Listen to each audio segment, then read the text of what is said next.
Hi there. Welcome to our last module and our last essay. For this essay, we are reading Sophocles' play Antigone, and it is a very famous play. It's short.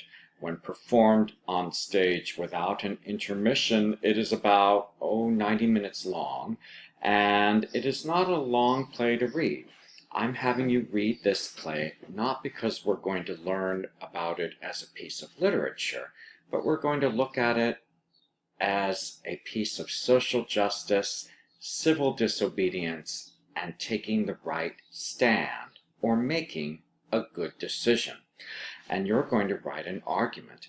After you've read the play, you are going to argue whether Antigone should or should not be held accountable for her actions. And as you read the play, you'll find out that her actions were to disobey the king of the city Thebes and bury her brother when she was explicitly told that she could not give her brother a proper burial. You're also going to read Thomas Jefferson's Declaration of Independence, Martin Luther King's letter from Birmingham jail, and two tiny excerpts by Thoreau from Civil Disobedience in Walden. And those three readings all have relate to issues of civil disobedience and social justice. And your job will be to read Antigone, decide whether you think Antigone should be held accountable for her actions or should not be held accountable for her actions, and incorporate one quote from each one of the readings, Jefferson, MLK, and Thoreau, into your argument on Antigone to back up your claim.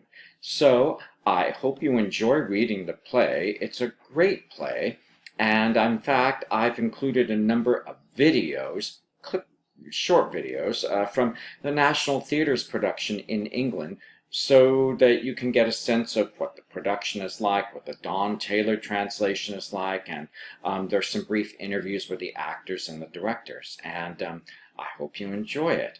And this shirt, I got this shirt in the Mekong Delta in Vietnam. I was on a little boat. I was on a little paddle boat excursion, and I got off and I held a gigantic python and got to eat some amazing food from the Delta. And then there was a market woman, and she just had a little cart, and I bought this. It's a traditional Vietnamese shirt. So at any rate, thank you very much, and take care, and I hope you enjoy Antigone. Bye-bye.